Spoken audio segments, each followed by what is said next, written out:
ครับสวัสดีครับพี่น้องกับช่องอีสานชุมหานะครับวันนี้มาในสไตล์ของบทเพลงเพื่อชีวิตเขายืมเพลงของปูพงศิษฐ์คำพีมาร้องซะหน่อยนะครับ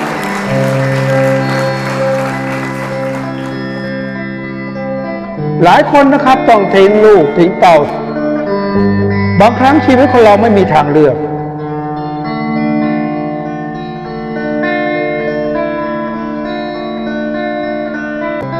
สำหรับเด็กคนนี้นะครับอยู่กับยายมาแล้วเกิดอะไรขึ้นกับเขาฟังชีวิตของเขาถามยาย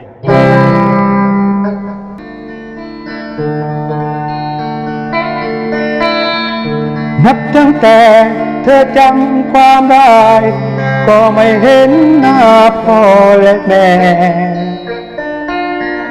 เด็กหญิงคนนี้เธอเป็นเด็กกำพร้าพ่ออยู่แห่งหนใดแม่อยู่แห่งหนใด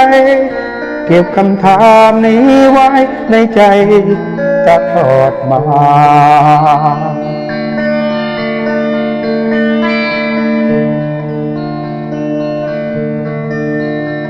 เด็กหญิง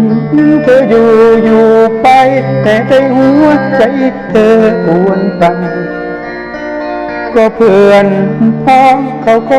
ครอบครัวอบอุ่นนา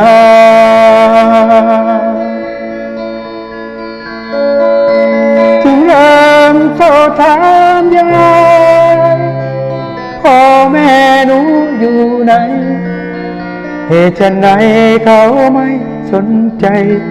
ส่งข่าวมา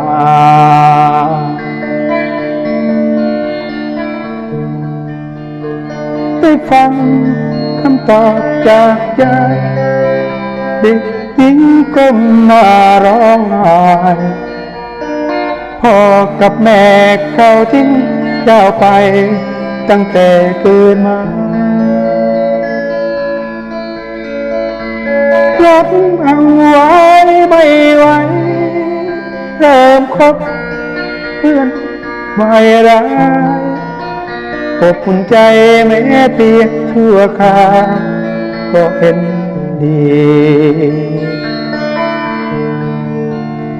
เด็กหญิงเธอเริ่มสาวแล้วเริ่มคบเริ่มรักเพื่อนชายไม่รู้เขาหมายอย่างเดียวคือความสาวหากกายให้เขาใจจำแต่สนใจก็จีจาคิดได้ก็สายเกินไปเขาไม่กลับคืนหลายเดือนหลานยายจากไปหลายเดือนก็หวนคืนกลับมาใหม่ทิ้งลูกน้อยเอาไว้ให้ยายแล้วรบหา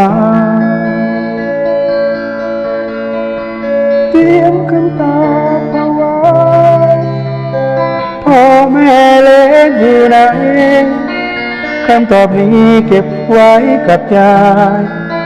ตลอดมาเตรียมคำเอาไว้พ่อแม่อยู่ไหนคำตอบนี้เก็บไว้กับยายตลอดมา